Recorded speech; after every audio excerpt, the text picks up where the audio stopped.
नमस्कार, India TV देख रहे हैं आप और आपका बहुत बहुत स्वागत है। आपके साथ मैं हुसैन रिजवी और स्टूडियो में है मेरी साथी मीनाक्षी जोशी। मीनाक्षी, एक सवाल है आपसे, आपने अपना कंप्लीट बॉडी चेकअप कब करवाया था? हुसैन, मैं कोशिश करती हूँ कि साल में एक बार फुल बॉडी चेकअप जरूर करवा लूँ। ये बहुत अच्छी बात है और ये सही तरीका भी है। ये दरअसल हमारी जो बॉडी है, ह्यूमन बॉडी जो है, वो इतनी कॉम्प्लिकेटेड है कि बहुत सारी बीमारियों के सिम्टम विजिबल होने में यानी नजर आने में बहुत सारा वक्त लग जाता है और अगर वक्त पर चेकअप ना हो तो परेशानी ज्यादा बढ़ जाती है। एक ऐसी ही बीमारी है जिसका नाम है हर्निया। हुसैन, हर्निया आखिर होता क्या है, पहले हम दर्शकों को ये समझा देते हैं। दरअसल शरीर के अंदर कैविटी में इंटरनल ऑर्गन सेट होते हैं जो फैट और स्किन की पतली चादर और मसल से ढके होते हैं। कई बार ज्यादा वजन उठाने से, जोर जोर से खांसने से या लंबे वक्त तक कब्ज रहने से ये ऑर्गन्स अपनी जगह से हिल जाते हैं और अपनी कैविटी से बाहर निकल आते हैं। इसे ही हर्निया कहते हैं, जो बॉडी पर एक बबल के तौर पर दिखाई देते हैं। उसे हर्निया की वजह से चलने फिरने में, झुकने में परेशानी आने लगती है, उसमें तेज तकलीफ होती है, दर्द होता है। हर्निया 10 साल के कम उम्र के बच्चों में और 40 साल से ज्यादा उम्र के लोगों में ज्यादा होता है।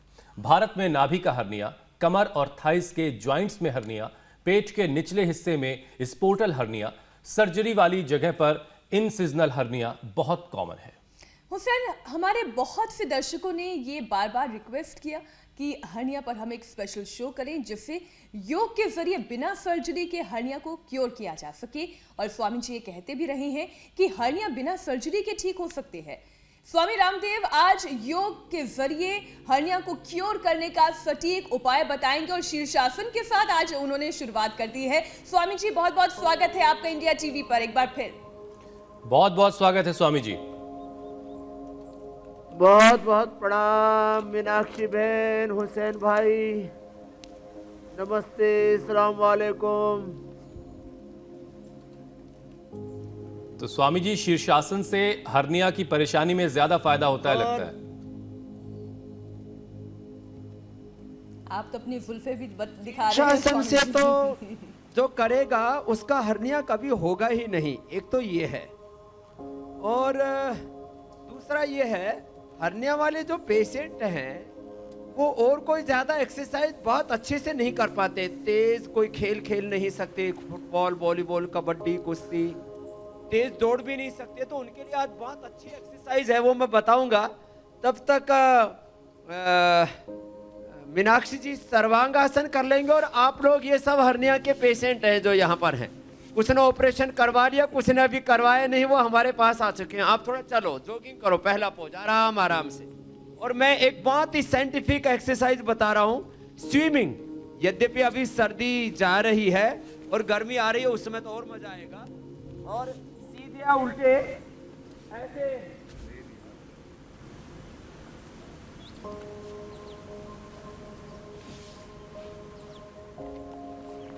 मीनाक्षी, आज तो पानी भी थोड़ा ठंडा ही होगा अभी, चूंकि सर्दियां तो पूरी तरह से गई नहीं है।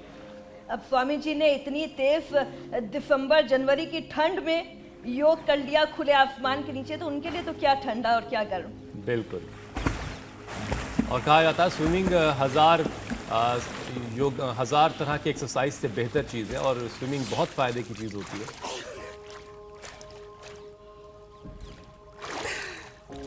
स्वामी जी, आप तो स्विमिंग भी बहुत शानदार करते हैं।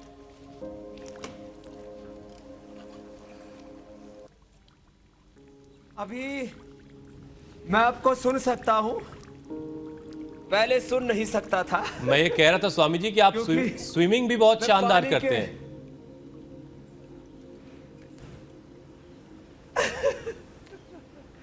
अब देखो, स्विमिंग में, इसमें यदि आधा घंटा कर लिया जाए स्विमिंग को, तो इसमें फुल बॉडी एक्सरसाइज हो जाती है। और तो स्वामी जी, बचपन में गांव के नहर या नदी में सीखी हुई स्विमिंग है, तैराकी है, या फिर बाद में सीखी आपने?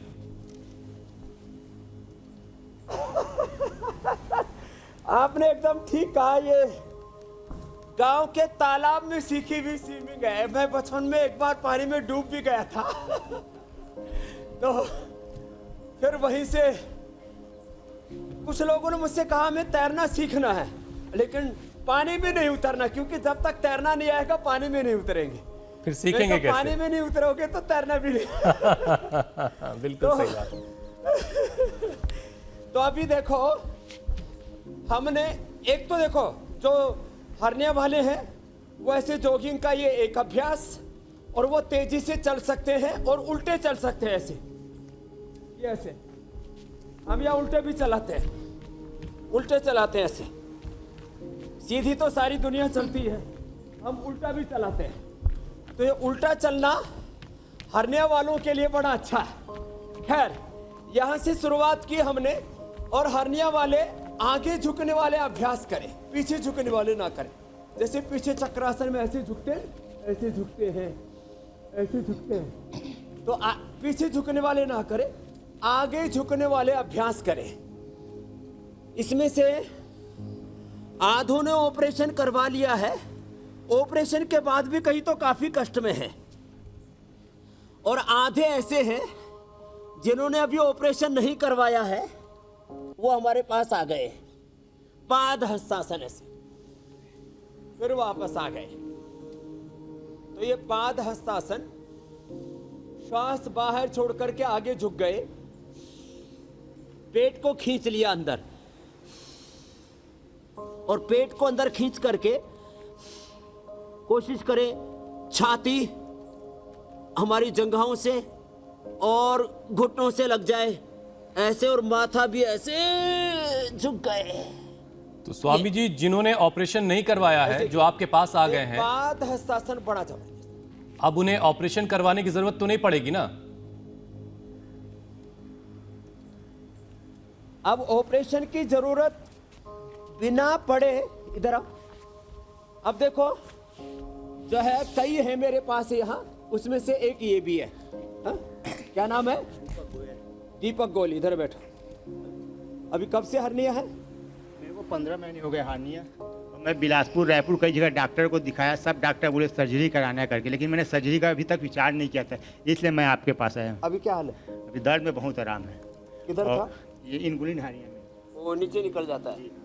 तो इसके टेस्टिकल्स के पास से ऊपर से आंतों की जो झिल्ली होती है वो कमजोर पड़ गई, और वहां से निकल रहा है हर्निया। तो अब इसको दर्द कितने दिन में बंद हो गया? दर्द 3 दिन में बंद हो गया। 3 दिन में दर्द बंद हो गया। अब इसको अलग अलग हम मिट्टी का लेप भी कराते हैं जो बताया हुआ है, और अलग बैठ जाओ। एक तो सर्वांगासन जो मीनाक्षी जी कर रहे थे, आप भी कोशिश कर लो, आधा तो कर ही सकते हो जी, इतना तक कर लो, और जो कर सके ये तो गोल साहब तो पूरा भी कर रहे हैं। स्वामी जी, दोनों हाथ पीछे लगा दो। स्वामी जी अभी आपने जो एक लाइव एग्जाम्पल दिखाया, जिनके पेट के निचले हिस्से में हर्निया है, और इसका इकलौता इलाज ऑपरेशन कहा जाता है, लेकिन आप योग के जरिए इसको सही करने का दावा कर रहे हैं, तो जाहिर सी बात है जो मसल्स होती हैं अंदर की वो कमजोर हो जाती हैं, तो उनको मजबूत करने के लिए कौन से खास योगाभ्यास करने हैं? अब देखो, आंतों की मजबूती के लिए सबसे अच्छा है सर्वांगासन और हलासन के बाद में पवन मुक्तासन। इसमें बाकी तो जो कॉन्स्टिपेशन है, डायबिटीज है, लीवर कमजोर है, आंतें कमजोर है, तो हम कपालभाति करवा देते हैं। इनको बहुत धीरे से करना है कपालभाति, ऐसे नहीं करना, बहुत धीरे से। तो धीरे धीरे करें, और फिर भी दर्द होता हो तो बिना कपालभाति के ही श्वास बाहर छोड़ के बाह्य प्राणायाम लगा के, मूल बंद लगा के करें। वो बाह्य प्राणायाम और मूल बंद भी आज विशेष रूप से बताएंगे।